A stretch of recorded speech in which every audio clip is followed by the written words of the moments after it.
শরীয়তপুর সদর হাসপাতালের medical officer doctor Mohammad Nasir Islam সহ দায়িত্বরত নার্স, কর্মচারী ও আনসার সদস্যদের উপর হামলার প্রতিবাদে বিক্ষোভ মিছিল ও মানববন্ধন করছেন জেলা স্বাস্থ্য সেবার সঙ্গে সংশ্লিষ্টরা। আমাদের কর্মপরিবেশ নাই আসলে। আমরা চাই আমাদের নিরাপদ কর্মপরিবেশ নিশ্চিত হোক এবং দুষ্কৃতিকারী হামলারা যারা করেছেন দুষ্কৃতিকারীদের সঠিক বিচার হোক। রোববার সকালে জেলা সিভিল সার্জন কার্যালয়ের সামনে এ কর্মসূচি অনুষ্ঠিত হয়। এতে জেলার চিকিৎসক, নার্স, মেডিকেল টেকনোলজিস্ট, ফার্মাসিস্ট, হাসপাতাল কর্মচারী ও আনসার সদস্যরা অংশ নেন।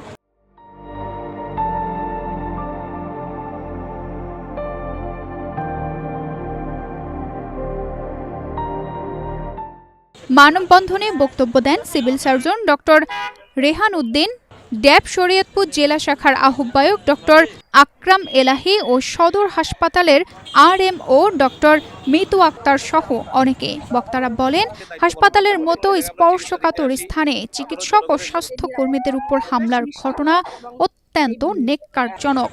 চিকিৎসকরা জীবনের ঝুঁকি নিয়ে মানুষের সেবা দিলেও সামান্য ঘটনাকে কেন্দ্র করে হামলা চালানো কোনোভাবেই গ্রহণযোগ্য নয়। যারা ভর্তি আছে বাট তাদের ইমার্জেন্সি কন্ডিশন, এখন যদি মনে করেন 5টা ওয়ার্ড আছে, 5টা ওয়ার্ডে যদি 20 জন ইমার্জেন্সি রুগী থাকে, ইমার্জেন্সিতে শুধু ইমার্জেন্সি রুগী না, আউটডোর রুগীও থাকে, এত রুগীকে একজনের পক্ষে কিভাবে সম্ভব সেবা দেওয়া? আমরা আমাদের সর্বোচ্চ দিয়ে চেষ্টা করি মানুষকে সেবা দেওয়ার, আর সেই সেবা দিতে গিয়ে যদি আমরা লাঞ্ছিত হই, আমরা বিপদগ্রস্ত হই, আঘাতপ্রাপ্ত হই, এটা কখনোই কাঙ্ক্ষিত না। আমরা নিরাপদ পরিবেশ চাই, এটা আমাদের অধিকার। তারা আরও বলেন, হাসপাতাল মানুষের আশ্রয়স্থল, যেখানে হামলা পুরো স্বাস্থ্য ব্যবস্থার উপর আঘাত। হামলাকারীদের দ্রুত দৃষ্টান্তমূলক শাস্তি নিশ্চিত না হলে আরো কঠোর আন্দোলনের হুঁশিয়ারি দেন স্বাস্থ্যকর্মীরা। আমরা চাচ্ছি একটা নিরাপদ কর্মপরিবেশ, যেন সবাই নির্বিঘ্নে দায়িত্ব পালন করতে পারে। এ জায়গায় আমরা চিকিৎসা দিতে আসি, সাধারণ জনগণের সাথে আমাদের কোনো বিরোধ নাই, কিন্তু সন্ত্রাসীরা বারবার চিকিৎসার পরিবেশ বিঘ্নিত করতেছে। আমরা ঊর্ধ্বতন কর্তৃপক্ষের কাছে দ্রুত আইনানুগ ব্যবস্থা চাচ্ছি এবং সেই সাথে প্রয়োজনীয় জনবল সহ হাসপাতালকে সমৃদ্ধ করার জন্য অনুরোধ করছি। এর আগে শুক্রবার রাতে এক রোগীর মৃত্যুকে কেন্দ্র করে সদর হাসপাতালের জরুরি বিভাগে হামলার ঘটনা ঘটে।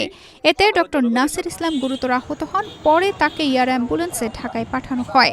এ ঘটনায় পালং মডেল থানায় মামলা হয়েছে এবং জড়িত থাকার অভিযোগে 6 জনকে আটক করেছে পুলিশ।